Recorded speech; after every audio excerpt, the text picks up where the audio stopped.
already in the YouTube. You can watch it later. We don't have full time to watch. Our web presence, just one word about our web presence. Our website has been active for the last 12 years, and our Join It, one of the first Catholic virtual communities, has completed 11 years now.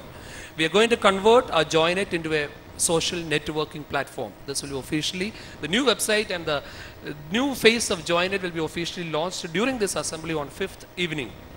We also have large communities with a number of people varying from 5,000 to 14,000 in other social networking sites. Spirituality. Just one word about the Jesus Youth Prayer.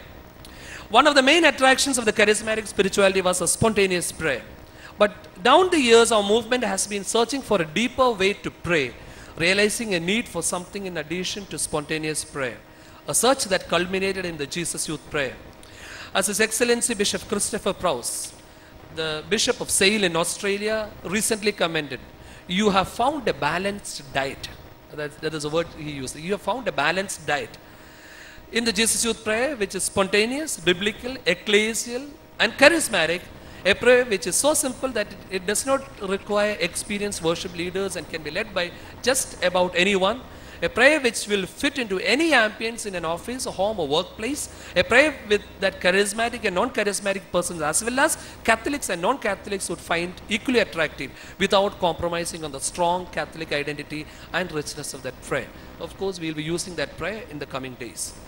And another thing is intercession. One of the beautiful things I see in the recent time is in the renewed focus of intercession, which has always been a cornerstone of the movement. Most of the groups feel inspired and encouraged to pray more, resulting in the formation of full-time adoration centers and intercession chains like 40 into 40. You'll hear about it later. 40-40, an initiative of Jesus Youth of Germany, which envisages hosting 40-hour adorations in 40 parishes before the end of 2010.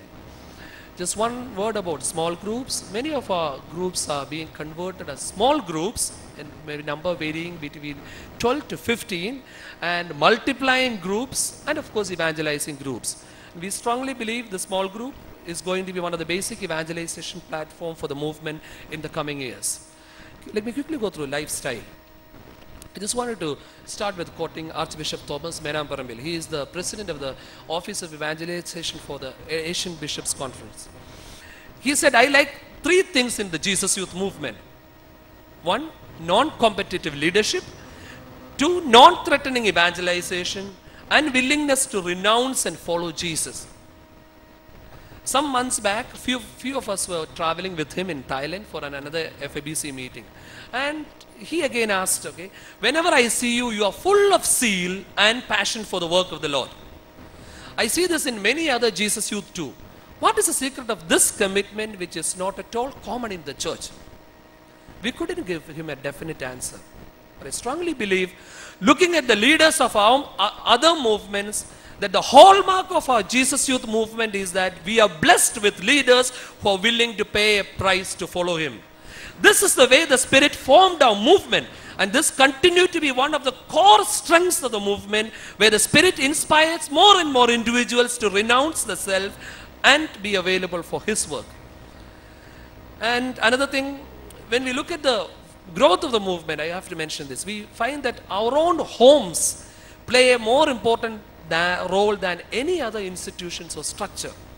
Our families welcome youngsters from different walks of life into their homes, who sometimes stay with them for days, weeks and months. These homes are platforms where the youngsters deepen their faith and get more clarity about the mission. The chain continues as they move to different parts of the world. For all of them have one thing in common. Normally we call it as open houses, where they welcome youngsters to come and hang around, and as they have found a safe place to share, to hear, and to rediscover, and to be brought to the heart of the church and her mission. Formation.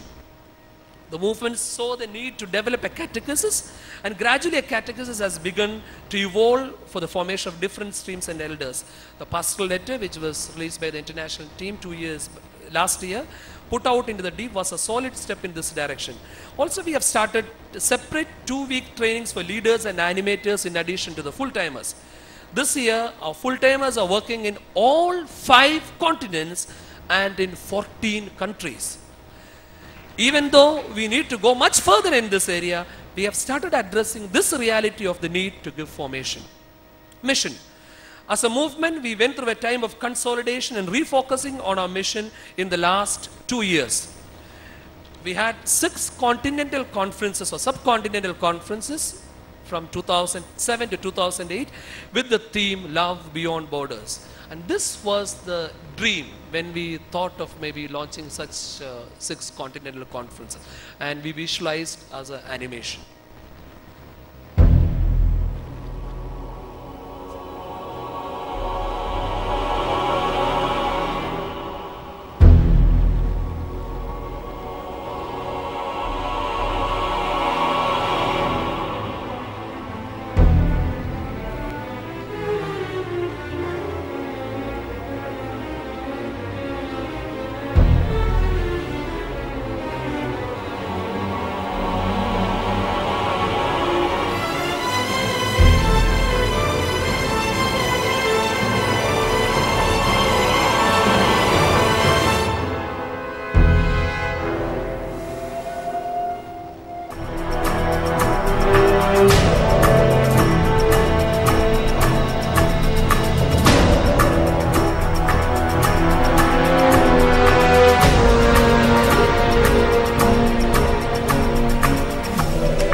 This was the last conference we had in Australia, in Melbourne.